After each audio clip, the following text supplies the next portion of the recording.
नमस्कार दोस्तों, रेडियो की एक और वीडियो में आपका स्वागत है और मैं हूं आपका दोस्त और होस्ट अमरवीर सिंह ढिल्लन।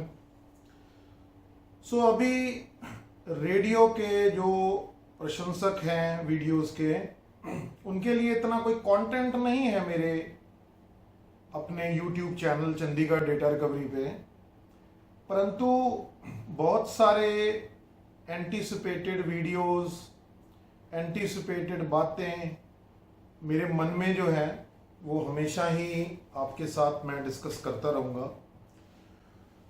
आपने देखा था कि एक मैंने अभी पीछे सीरीज बनाई थी जिसमें मैंने मौसम के, जब अंतर आता है मौसम में तो अंदर की जो कंडेंसेशन होती है उसको लेके एक वीडियो बना के आपको दिया। आज ऐसे इंटरनेट को स्क्रॉल करते करते मैं परविंदर शिरोन जी के एक वीडियो के ऊपर पहुंचा। इस वीडियो का नाम है सीवा डॉन R108 versus XH data D805 FM comparison, और उन्होंने ये कंपैरिजन अपने घर के शायद एक कमरे के अंदर बैठ के उसको किया। तो ये वीडियो बनाने से पहले मैंने उनके सारे कमेंट्स पढ़े जो उनके चैनल के व्यूअर्स ने दिए या पूछे, और उनका जवाब जो भाई साहब ने दिया, उसी के कॉन्टेक्स्ट को लेकर मेरे मन के अंदर जो सवाल, मतलब जो जवाब है या कुछ सवाल हैं, वो आज के वीडियो के माध्यम से मैं आपके साथ उसी को लेकर रूबरू हुआ हूं। तो चलो वीडियो को स्टार्ट करते हैं। दोस्तों, सबसे पहले इस पूरे वीडियो में ये दिखाया गया कि कुछ ऐसे चैनल्स, कुछ ऐसे रेडियो के सिग्नल्स थे जो कि D808 पकड़ पा रहा था और R108 उसको पकड़ नहीं पा रहा था। ये बड़ी ही अचंभे की बात है दोस्तों, बिकॉज अगर हम यहां पर R108 की सेंसिटिविटी और नॉइज लेवल को उनकी वेबसाइट पे चेक करें और D808 की सेंसिटिविटी और SNR को चेक करें, तो उसमें रत्ती भर का भी डिफरेंस नहीं है। जबकि D109 में हल्का सा अंतर है स्पेक्स का। उदाहरण के तौर पे मैं FM को रिलेटेड एक आपको इसका एक पढ़ के सुनाता हूं। वो कहते हैं D808 is less than 3 microvolts FM की सेंसिटिविटी है उसकी, और अगर यही चीज हम R108 में देखें तो वो भी यही बोलता है, मगर वो उल्टे तरीके से बोलता है। वो कहता है बेटर देन 3 माइक्रोवोल्ट्स। तो 108 बोलता है बेटर देन 3 माइक्रोवोल्ट्स, और XH डेटा का जो 808 है उसमें बोलते हैं लेस देन 3 माइक्रोवोल्ट्स। तो कहने का मतलब है या तो वो बिल्कुल सिमिलर है या उनकी सेंसिटिविटी में फर्क है। और ये जो चाइनीज कंपनीज होती हैं इनका बहुत ही अजीब सा ढंग होता है सही चीज को भी, मतलब कान को अगर आपने ऐसे पकड़ना है ना परविंदर भाई जी, तो ये कान को यूं पकड़ते हैं। अब मुझे नहीं समझ आता कि ऐसा किस लिए करते हैं, तो ये आपके ऊपर मैं छोड़ता हूं कि क्या आपको इसकी सेंसिटिविटी बिल्कुल एक जैसी लगती है कि इसकी सेंसिटिविटी में आपको कुछ स्पेक्स के अकॉर्डिंगली फर्क लगता है। अगर इनकी ऑफिशियल वेबसाइट की बात करें, बाकी रिसर्च करके देखते हैं कि इसका एक्चुअल में क्या है, किसी ने अगर मेजरमेंट की हो इसकी। तो पहले तो ये एक छोटा सा मेरा व्यू पॉइंट था इसकी वेबसाइट के कॉन्टेक्स्ट को लेके। नेक्स्ट जो मैं कमेंट पढ़ना चाह रहा हूं, ये एक भाई साहब हैं जिनका नाम है नीरज दुहन जी की एक कमेंट है जिसमें वो लिखते हैं कि बहुत बढ़िया कंपैरिजन किया प्रविंदर जी आपने भी। मैंने D808 को परचेज किया, उसकी मीडियम वेव में रिसेप्शन अच्छी है, परंतु FM में उनको कोई खास अच्छी नहीं लगी और साउंड में उनको बेस बिल्कुल भी नजर नहीं आया। इससे पहले कि अगली बारी टू टू करे जैसे हर वीडियो में ये करता है, आज इसकी समस्या ही सॉल्व कर देते हैं। हमने पकड़ के इसको एरोप्लेन मोड में लगा देते हैं। ना बजेगा बांस ना रहेगा बांस और ना बजेगी बांसुरी। ये वाला जिसमें मैं शूटिंग कर रहा हूं ये तो पहले से ही बंद है, इसका भी काम कल्याण कर दिया, नहीं तो इसने बजना ही बजना है जब हमने वीडियो बनाना है। तो ये कहते हैं कि इसकी साउंड की क्वालिटी में उनको बड़ा इशू है और डिस्टॉर्शन है। प्रविंदर जी बात ऐसे ही है, मैं आपके एक कमेंट को याद करके आपको कुछ बताना चाह रहा था। आपने बोला कि हम किसी और चैनल का कोई लिंक ना पोस्ट करें, मैंने वो लिंक हटा दिया था, आपको याद हो, जो पहली बार मैं आपके चैनल पे आया था। मुझे ऐसे लगता है कि अगर हम ये कुछ यूट्यूबर्स जो हैं रेडियो के ऊपर अगर कोई काम करते हैं तो हमें इसका कोई फोरम बनाना चाहिए और कम से कम उस फोरम के ऊपर हमें आके कुछ चीज़ें डिस्कस करनी चाहिए। और अगर कोई चाइनीज रेडियो वाला या इंडियन रेडियो वाला अपनी क्वालिटी के अंदर अंतर लेके आ रहा है और उसकी वजह से लोगों के सेट्स में अलग अलग अंतर है, तो हमें वो आवाज उठानी चाहिए और उस चाइनीज मैन्युफैक्चरर को वो रेडियो के सेट्स वापस लेने के लिए पूरा परजोर जोर लगाना चाहिए। आपको ये मैं बात इसलिए बोल रहा हूं कि वो जो भाई साहब हैं अंकित वीलॉग्स शायद, जिनका D808 काम नहीं कर रहा था कुछ दिन पहले और अभी उनको रिफंड इशू हुआ और उन्हें नया मंगाया, आप उनका एक लेटेस्ट वीडियो देखिए आज के दिन। जैसे आज हमारी 21/7/2024 हो गया है, तो उनके वीडियो में वो बोल रहे हैं कि उनके पास दोनों सेट्स हैं, वो पुराने वाला भी कोई हल्का फुल्का चल रहा है, मगर हैरानी की बात यह है कि सुनने में शरेआम पता लगता है कि दोनों के नॉइज में अंतर है। जैसे वो वॉल्यूम को बढ़ाते हैं तो नॉइज बढ़ता जाता है और हाई वॉल्यूम पे पुराने वाले रेडियो की नॉइज ना के बराबर है और नए वाले रेडियो की नॉइज बिल्कुल सुनाई देती है। तो उसका मतलब यही है कि मैन्युफैक्चरिंग के टाइम पे या टेस्टिंग के टाइम पे ये उस चीज का ध्यान नहीं दे रहे हैं। ऐसा नहीं हो सकता कि एक ही रेडियो एक जैसा ही साउंड करे। मेरा कहने का तात्पर्य है कि एक रेडियो एक जैसा ही साउंड करना चाहिए अगर क्वालिटी ठीक है। तो मुझे ऐसे लगता है कि क्वालिटी की मेंटेनेंस प्रॉपर एक लाइन वाइज नहीं हो रही है। आप सभी दर्शकों को मैं ये बताना चाहता हूं कि मेरे पास मेरे फादर साहब के का एक रेडियो है, मेरे मदर फादर का, और एक मेरी दादी जी का जो मुझे नहीं मिल रहा। वो पता नहीं मैंने कहाँ रख दिया है, मैं उसको ढूंढ रहा हूँ, पता नहीं मैंने कहाँ उसको रख दिया है जब मेरे को रेडियो का इंटरेस्ट नहीं था। तो मैं उन रेडियोस की बात अभी नहीं करना चाहता, उनको कभी फिर चैनल पे लेके आएंगे, मगर जो मेरे खून पसीने की कमाई से खरीदे हुए रेडियोस हैं उसमें अभी मेरे पास एक ही रेडियो है। तो इस कमेंट के ऊपर जो ये लिखा हुआ है कि उसमें नॉइज आती है, तो मैं प्रविंदर जी आपको बताना चाहता हूं कि ये प्रॉब्लम है और ये कई D808 वाले बंदों के पास है।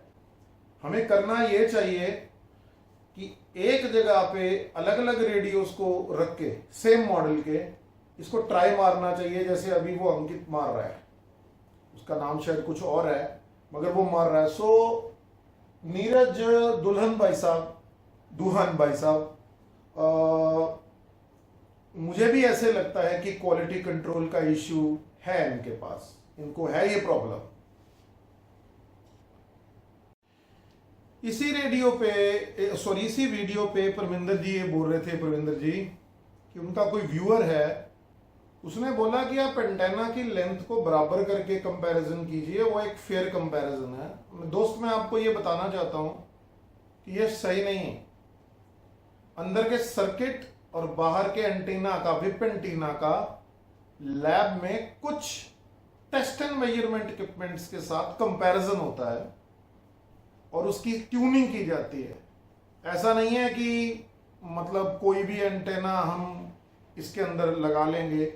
हैम रेडियो वाले बंदों को इसकी थोड़ी हम लोगों से ज़्यादा नॉलेज है। फिलहाल अभी मुझे उसकी नॉलेज नहीं है। तो एक यूज़र है, शायद वो हैम रेडियो ऑपरेटर जैसे लगता है, उनका कॉल साइन है, वो है user-HK6HR3VI2V और उनका नाम नरेंद्र जी है। वो अपने कमेंट में D108 लिख रहे हैं, मगर दोस्तों उनका कहने का तात्पर्य R108 है। D108 कोई रेडियो ही नहीं है XH डेटा का। तो वो ये बता रहे हैं कि उनके पास दो अलग अलग रेडियोज हैं, तो कभी कभी उनको 808 का रिसेप्शन इतना अच्छा नहीं लगता है। सो ये भी एक चीज है। और उन्होंने ये एक चीज बताई है कि ट्यून किया जाता है irrespective to the length of antenna. तो ये मैंने भी बहुत जगह पढ़ा है। तो ऐसा नहीं है कि हम कुछ भी कहीं भी कुछ भी लगा के और काम को चलाएंगे। इसलिए ये वीडियो मेरा बहुत लंबा होने वाला है। मैं इसमें काफ़ी सारी चीज़ों को टच करूंगा और बड़ी इंटरेस्टिंग बातें हैं। ये भी एक अच्छा सिस्टम है कि कम से कम जिनसे प्रेरणा लेके आप चैनल शुरू करते हैं उनके कमेंट्स को भी आप थोड़ा टटोलते हैं, तो शायद प्रविंदर जी आपको मेरा ये फॉर्मेट थोड़ा अच्छा लगे। और बहुत ही ब्यूटीफुल कमेंट था बाय यूजर HP8XN9KN3P। तो ये भी मेरे को जैसे हैम रेडियो का कोई कॉल साइन सा ही लग रहा है। तो वो भाई साहब बोल रहे हैं कि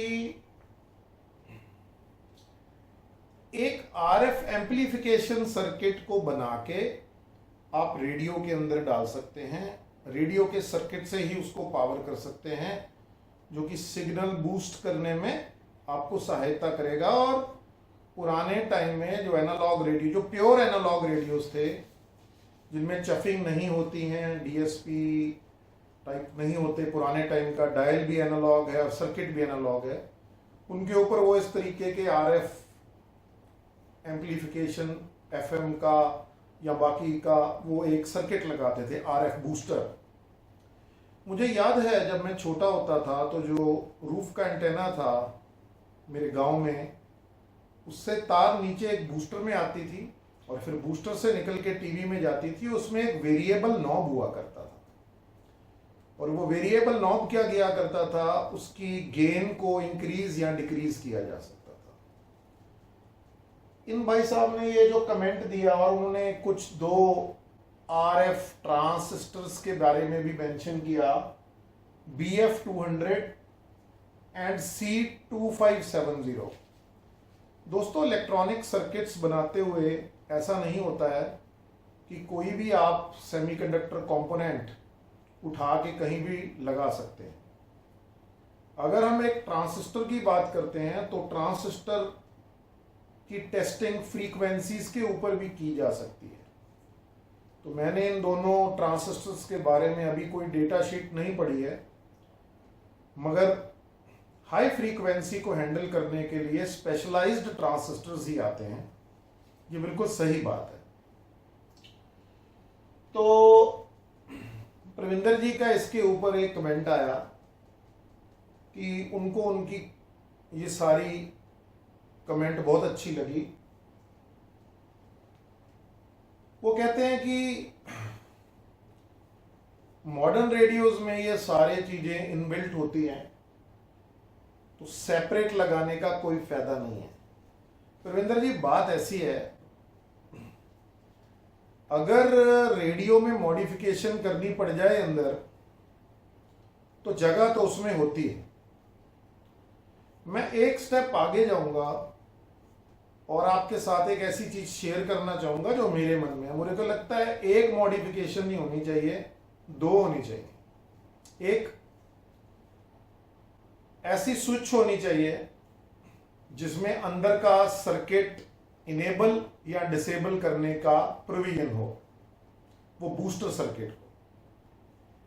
एंड बूस्टर सर्किट के अंदर एक वेरिएबल गेन का पॉट, यानी कि वॉल्यूम कंट्रोल जैसा एक नॉब होना चाहिए, जिससे कि आप ये कंट्रोल कर सकें कि आप उसमें गेन कितना लेके आना चाहते हैं।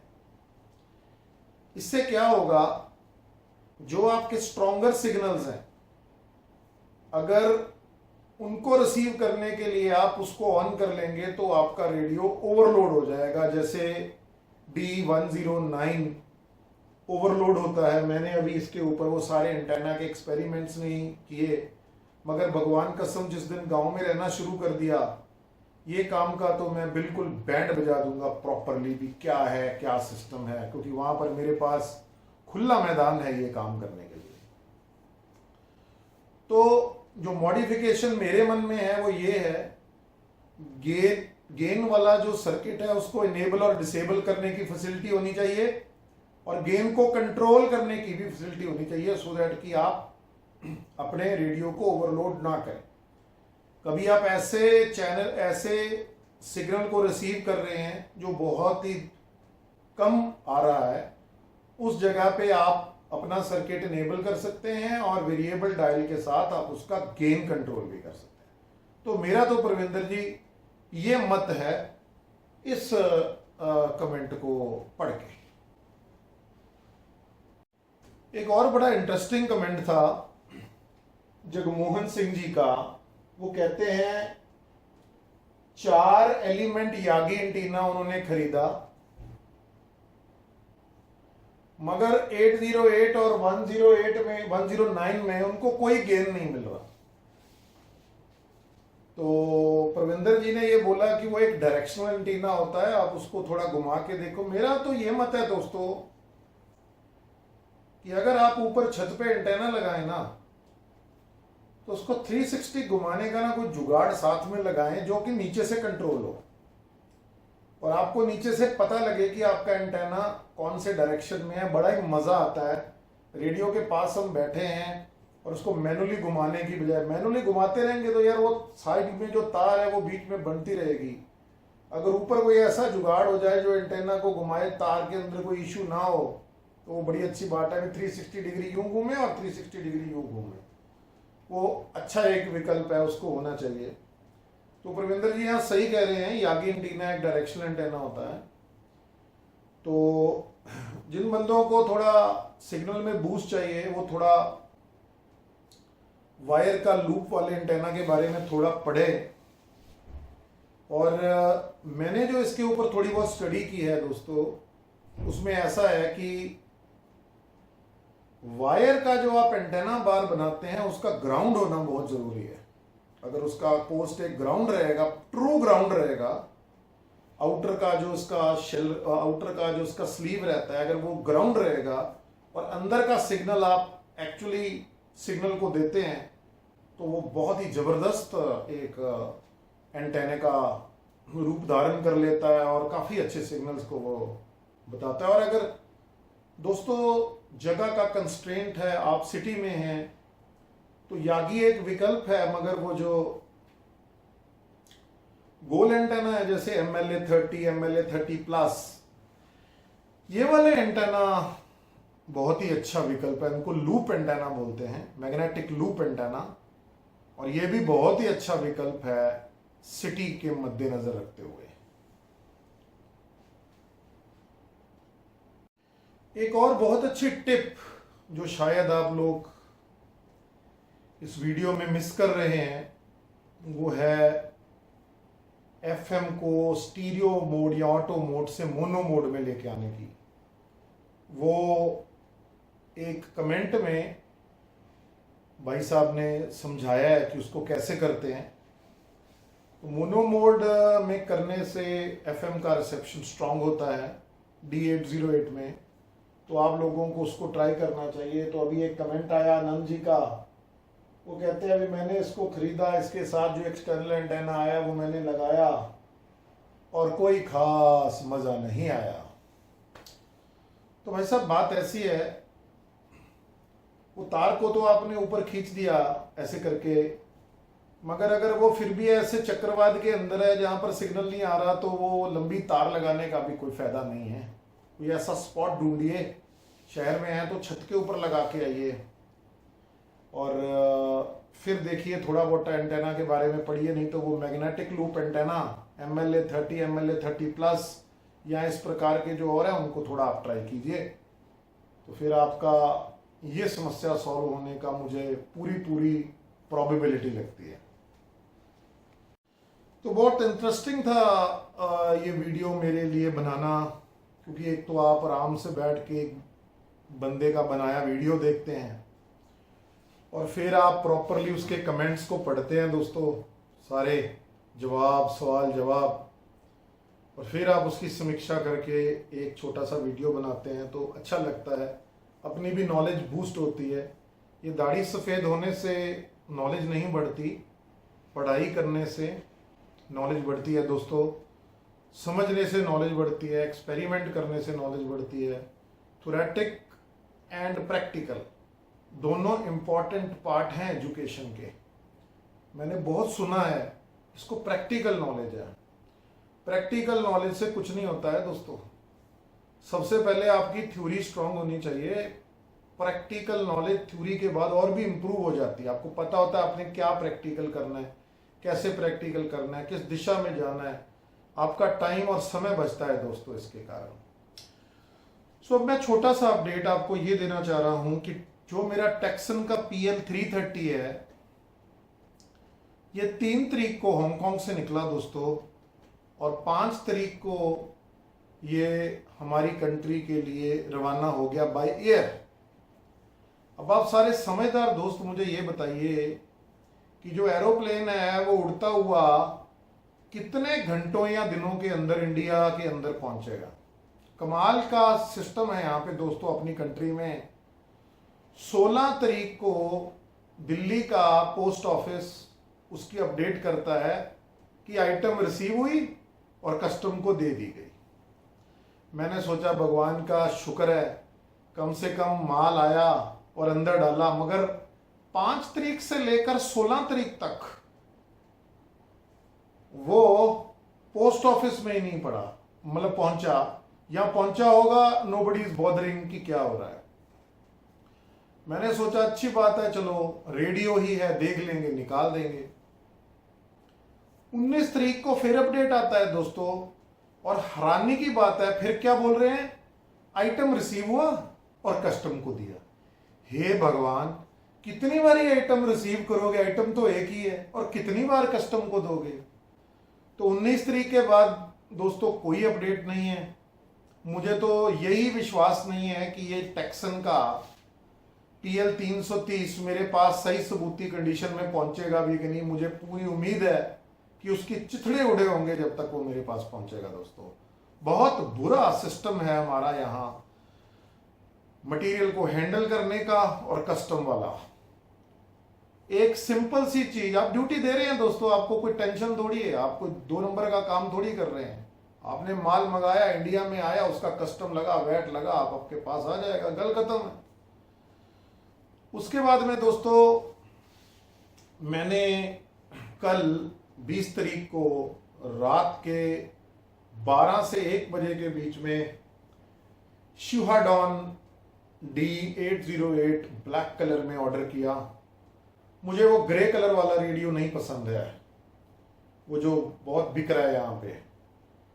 तो श्योरडॉन और XH डेटा और रेडिवो ये एक ही बात है बॉस, एक ही कंपनी का प्रोडक्ट है, अलग अलग ब्रांडिंग में है।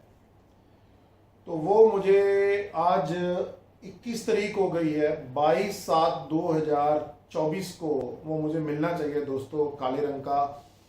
और मुझे ऐसे लगता है कि काले रंग का स्टॉक इंडिया में थोड़ी देर से पड़ा हुआ है इनके पास, बिकॉज इनका रेट इन्होंने 8,900 समथिंग कर रखा था, तो कोई इसको लेता नहीं है। अब 6,741 रुपए का ये इन्होंने किया, ये प्राइम डे सेल में, तभी मैंने इसको ऑर्डर किया। और मुझे एक मैंने मेल भी किया था उनको, चाइना XH डेटा वालों को। तो उन्होंने बोला है कि अभी अगस्त में उनका प्रोडक्शन रन चलेगा, तब ये काले रंग वाले निकलेंगे। और हैरानी देखो दोस्तों, हमारा इतना बड़ा कंट्री है, हमारे ऊपर कोई तवज्जो ही नहीं है इन दो बंदों की यार। इनका जो भी रेडियो खराब हो जाए वारंटी पीरियड के अंदर, जब आपका अमेजोन का टाइम निकल जाता है, तो ये बोलते हैं चाइना में शिप करो। क्यों करें हम चाइना में शिप? हमने मटेरियल इंडिया से लिया है, चाइना में कैसे शिप करोगे आप? कस्टम वालों को कहां से कस्टम ड्यूटी के डॉक्यूमेंट्स लाके दोगे? उनको कैसे बताओगे कि आपने इसका कस्टम ड्यूटी पे किया है?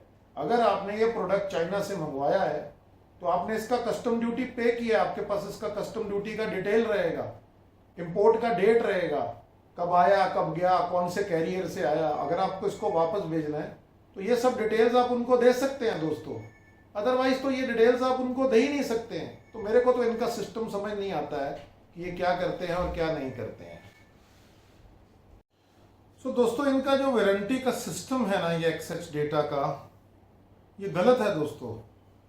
इस तरीके से वारंटी नहीं की जा सकती। इनको लोकल इंडिया में कोई सर्विस सेंटर बनाना चाहिए, और फिर कोई रेडियो ख़राब होता है या उसमें कोई प्रॉब्लम है तो हम वहाँ शिप करें। इतने से पैसे स्पेंड करने से हम लोगों को भी कोई ख़ास फ़र्क नहीं पड़ता, और वो अच्छा आदमी हो जो वो काम कर रहा हो, बिकॉज इतने रेडियो सेल नहीं होते। प्यार से अगर सर्विस इक्विपमेंट को यूज़ करेगा तो मैं बिल्कुल श्योर हूँ कि वो अच्छी तरह से आफ्टर सेल सर्विस हमें दे पाएगा XH डेटा का। सो दोस्तों, चलो D109 के बाद मेरे पास D808 भी आ गया, समझ लीजिए कल आ जाएगा। उम्मीद करता हूं कि 30 तारीख तक शायद मेरा टेक्सन का PL330 भी आ जाए। फिर मेरा मूड था दोस्तों कोई 660 और 680 के बीच में एक रेडियो लेने का, और 990X और 501X जो टेक्सन के हायर एंड रेडियोज हैं, उनमें से कोई एक मॉडल लेने का। I am more incline towards 501X, क्योंकि उसमें ड्यूल स्पीकर है तो उसको स्टीरियो अच्छा होगा। वो मुझे पोर्टेबिलिटी के लिए इतना ज़रूरी नहीं है, क्योंकि मुझे ऐसे लगता है पोर्टेबिलिटी के लिए रेडियोज बिल्कुल ठीक ठाक है। इसके साथ साथ दोस्तों, मुझे SDR रेडियोज की भी थोड़ी इंटरेस्ट जागृत हुआ है मेरे अंदर। तो मैं SDR प्ले कंपनी जो UK की है, एक्सक्यूज मी, उसका एक वेरी रिसेंटली लॉन्च्ड मॉडल है RSPDX रिलीज 2 वर्जन 2, R2 कहते हैं उसको। वो मेरा लेने का मूड है, मगर थोड़ा सा SDR को ट्राई करने के लिए ना एक RTL SDR वाला टाइप रेडियो, वो RTL SDR का ओरिजिनल वेबसाइट का रेडियो नहीं है, मगर उसमें UF और वेरी हाई फ्रीक्वेंसी और HF, इसके अलग अलग एंटेनाज हैं। बड़ा कंट्रोवर्सी सा है इसका भी, इसको कैसे चलाना है कैसे नहीं चलाना, तो एक बार आने दो। इसकी भी बड़ी भयंकर स्टोरी है दोस्तों। 18 तारीख को दिल्ली से मेरे को भिजवा दिया गया है। आज 21 तारीख है दोस्तों, और अभी तक ब्लू डार्ट यही बोल रहा है कि उसको इंटीमेशन दी गई है कि वहां से उठाओ। इतने दिन के अंदर तो दिल्ली से माल चंडीगढ़ और चंडीगढ़ से माल दिल्ली भी आदान प्रदान हो जाता है दोस्तों। तो पता नहीं क्या सिस्टम है। और अगर यार मैं इन सिस्टमों के झंझट में इरिटेटेड रहा ना तो जिंदगी झंड बन जाएगी बाय गॉड। सो आज का वीडियो बस इतना ही है मेरी तरफ से। संडे वाले दिन थोड़ा टाइम होता है आपसे रूबरू होने के लिए, तो जब तक ये और रेडियोस नहीं आते हम उसका कंपैरिजंस नहीं कर सकते, तो तब तक ऐसे ही फॉर्मेट में हमें ये वीडियोस बनाने चाहिए। मुझे ऐसे लगता है दोस्तों जैसे मैं बहुत बड़ी एक कम्युनिटी है हमारी, उनके साथ रूबरू होता हूँ और डिस्कशन करता हूँ। ये काम मुझे डाटा रिकवरी के लिए करना चाहिए, टेक्निकली मुझे बहुत साल हो गए उसको करते हुए। मगर बहुत सारे बंदे मार्केट में ऐसे हैं जिनको ऐसे लगता है कि जब वो एक किट खरीद लेते हैं और थोड़ा सा उनको डाटा रिकवरी करना आ जाता है तो वो बहुत ही ए क्लास इंजीनियर हो गए हैं। तो ये भ्रम है उनका, और मैं उनका भ्रम उनके अंदर रहने देना चाहता हूँ, इसलिए मैं ऐसा वीडियो नहीं बनाने में इंटरेस्टेड। क्या फायदा है ऐसे लोगों को कुछ सिखाने का जो एक एक्सपीरियंस आदमी की बात ना सुने और ना ही उनको कोई फर्क पड़ता हो। तो जय हिंद दोस्तों, जल्दी मिलते हैं हफ्ते के बाद एक और वीडियो के साथ। मैं हूं आपका होस्ट और दोस्त अमरवीर सिंह ढिल्लन, और रेडियो सुनते रहिए, रेडियो को जिंदा रखिए। धन्यवाद।